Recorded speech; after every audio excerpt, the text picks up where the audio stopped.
ఏపీలో మందుబాబులు చాలా కాలం తర్వాత గుడ్ న్యూస్ విన్నారు.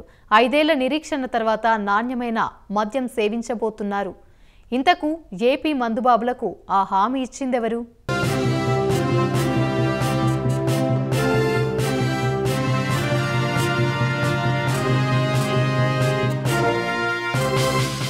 అసెంబ్లీ ఎన్నికలు సమీపిస్తున్న తరుణంలో టీడీపీ ప్రతిష్టాత్మకంగా చేపట్టిన రా కదలిరా తొలి సభ ఉమ్మడి ప్రకాశం జిల్లాలోని కనిగిరి నియోజకవర్గంలో అత్యంత భారీగా నిర్వహించారు. వేలాది మందిని సమీకరించారు. ఈ సభలో చంద్రబాబు ఆద్యంతం అత్యంత ఉద్వేగభరితంగా మాట్లాడారు. వైసీపీ సర్కారుపైన, సీఎం జగన్ పైన ఆయన నిప్పులు వర్షం కురిపించారు. ఏపీని జగన్ 30 ఏళ్లు వెనక్కి తీసుకువెళ్లారని చంద్రబాబు దుయ్యబట్టారు. అదే సమయంలో ప్రజలపై వరాల జల్లు కురిపించారు బాబు.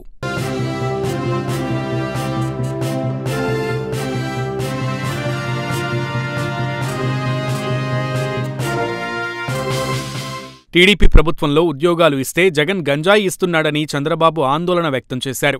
జగన్ ప్రభుత్వంలో వీరబాదుడు, దేశంలో పెట్రోల్, డీజిల్, ఏపీలో విద్యుత్ ఛార్జీలు ఎక్కువగా ఉన్నాయన్నారు.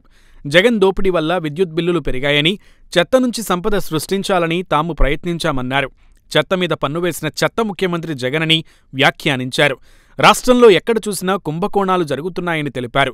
టీడీపీ ప్రభుత్వంలో ఇసుక ఉచితంగా ఇస్తే జగన్ ట్రాక్టర్ ఇసుకకి 5,000 రూపాయలు వసూలు చేస్తున్నాడని విమర్శించారు. టీడీపీ అధికారంలోకి వచ్చిన తర్వాత నాణ్యమైన మద్యం తక్కువ ధరకే ఇస్తామని చంద్రబాబు చెప్పుకొచ్చారు. జగన్ వచ్చాక ప్రభుత్వమే మద్యం అమ్ముతోన్న విషయం తెలిసిందే. జే బ్రాండ్స్ అంటూ అనేక విమర్శలు కూడా వచ్చాయి. అయితే నాణ్యత లేని మద్యమని, ఇళ్లు గుల్లా, ఒళ్ళు గుల్లా అంటూ జగన్ సర్కార్ను విమర్శిస్తున్న మందుబాబులకు చంద్రబాబు గుడ్ న్యూస్ చెప్పారనే అనుకోవచ్చు. తక్కువ ధరకు నాణ్యమైన మద్యం అందిస్తామనడంలో మందుబాబులు హర్షం వ్యక్తం చేస్తున్నారు.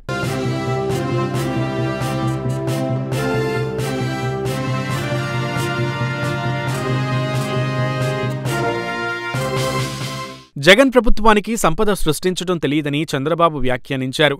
ఉద్యోగాలు ఇవ్వడం తెలియదు, జాతీయ స్థాయిలో జరిగిన సర్వేలో నిరుద్యోగంలో ఏపీ మొదటి స్థానంలో ఉందని చంద్రబాబు అన్నారు. 2019లో ఒక్క ఛాన్స్ ఇచ్చారు, ఇప్పుడు మోసపోయామని ప్రజలే చెబుతున్నారు. ఇంతకన్నా ఒక ప్రభుత్వానికి ఏం కావాలి? ఇదే చంపపెట్టు.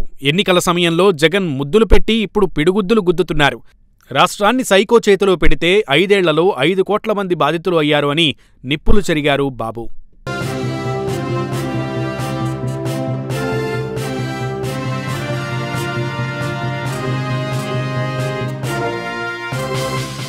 అలాగే తాను భయపడనని ప్రసంగాన్ని ప్రారంభిస్తూనే బాబు సీఎం జగన్పై విమర్శలు వర్షం కురిపించారు. జగన్ని ఉద్దేశించి నేను సైకోకి భయపడను, సైకో పోవాలి, సైకిల్ రావాలి. పులివెందుల నుంచి వచ్చి చేమకుర్తి గ్రానైట్ దోచుకుంటున్నారు. కనిగిరి ప్రాంత ప్రజలు పేదరికంలో ఉన్న ఇతర ప్రాంతాలకు వలస వెళ్లి స్థిరపడుతున్నారు. టీడీపీ అధికారంలోకి వచ్చిన తర్వాత కనిగిరి రూపురేఖలు మారుస్తానని అభివృద్ధి, సంక్షేమం టీడీపీ నినాదం. దేశంలో మొదటిసారి 2 రూపాయలకే ఎన్టీఆర్ బియ్యం ఇచ్చారు.